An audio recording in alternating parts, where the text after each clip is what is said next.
Hello bachcho, let's read the question.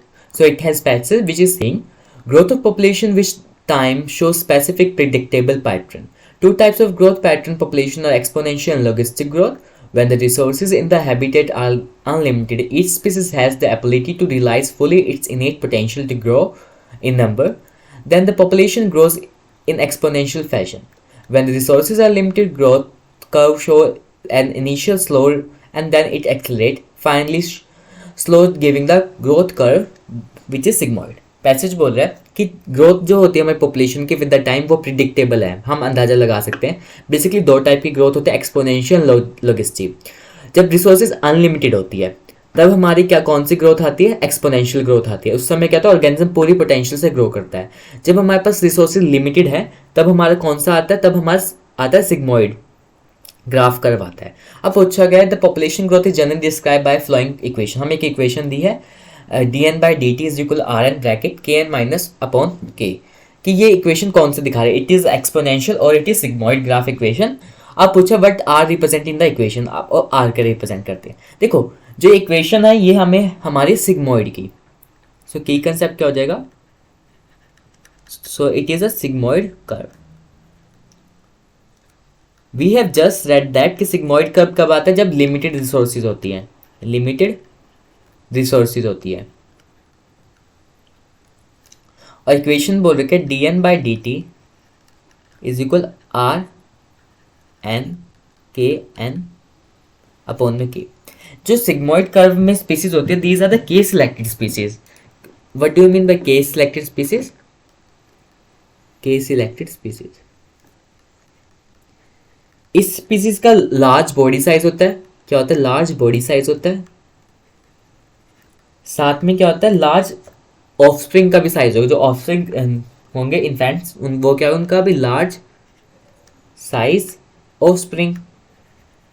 और एक reproductive cycle में जब रिप्रोड्यूस करेंगे उसके बाद जब गेस्टेशन होगी तो लेसर नंबर ऑफ ऑफस्प्रिंग होते हैं. इसमें क्या होता है, लेस नंबर ऑफ ऑफस्प्रिंग. एक साइकिल की बात करें, अगर एक गेस्टेशन हो रही तो उसमें लेस नंबर ऑफ ऑफस्प्रिंग मिलेंगे.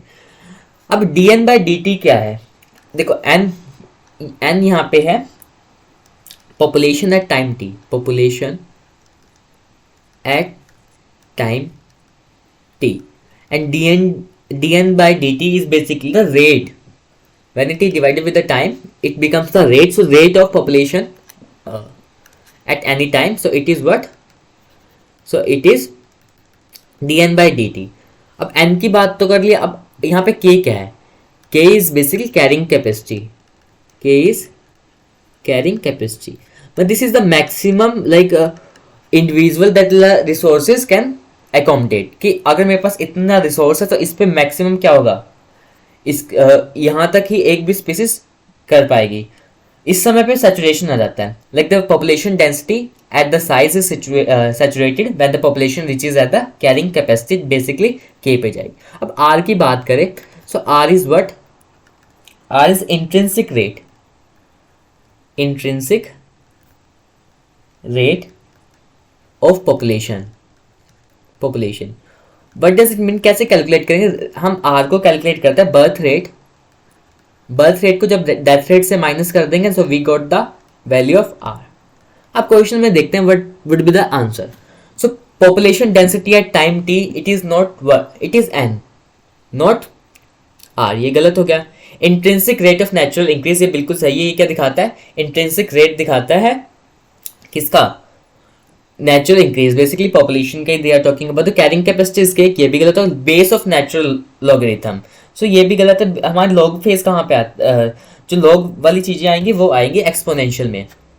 लॉग की बात हम बेसिकली ज़्यादा एक्सपोनेंशियल में करते हैं, so it could not be the answer. So R is basically the intrinsic rate of natural increase which can be calculated when birth rate is minus subtracted with the death rate.